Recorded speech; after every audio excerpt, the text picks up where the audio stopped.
Bonjour et bienvenue dans ce tutoriel pour Excel 2010. Nous allons voir comment utiliser trois fonctions qui permettent d'arrondir des nombres. La première fonction, arrondi au multiple, affiche le résultat d'un nombre arrondi au multiple plus proche du multiple indiqué. La deuxième fonction, plancher, affiche le résultat d'un nombre arrondi au multiple plus proche de la précision, mais aussi le plus proche de 0.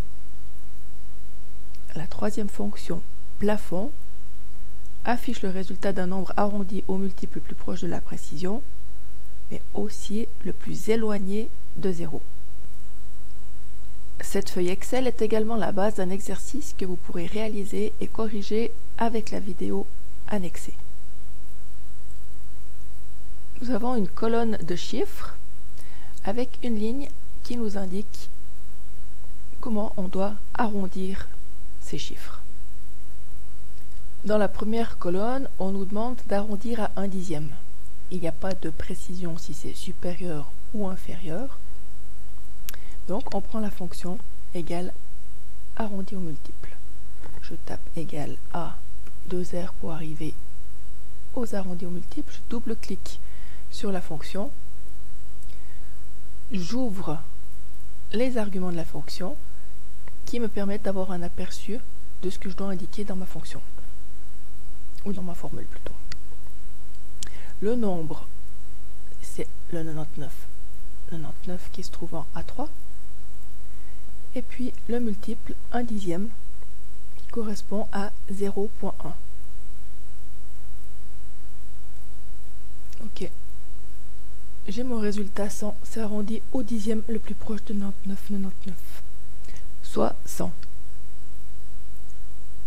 J'incrémente ma formule, je n'oublie pas l'option de copier, recopier les valeurs sans la mise en forme pour garder le format de mon tableau.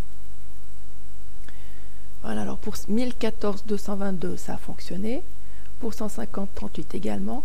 Par contre pour un nombre négatif, la formule arrondi au multiple ne fonctionne pas. Si on veut avoir l'arrondi pour un nombre négatif, on doit aussi lui indiquer dans l'argument de la fonction un multiple négatif. Je viens rajouter mon 0.1. Ok.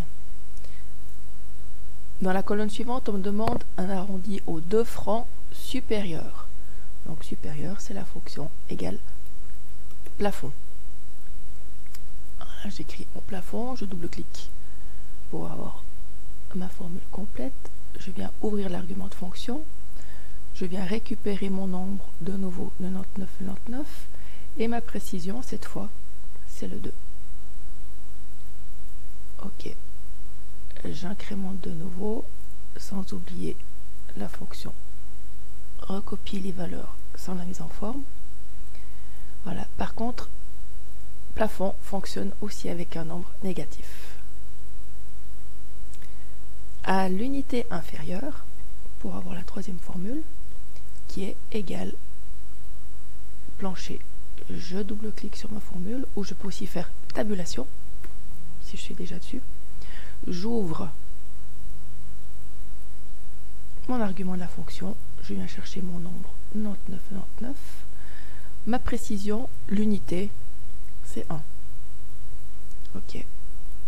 Je double-clique sur la poignée d'incrémentation, qui me donne le même résultat que si j'avais glissé mon option de recopier. Là aussi, je vois que la fonction plancher permet d'arrondir des nombres négatifs.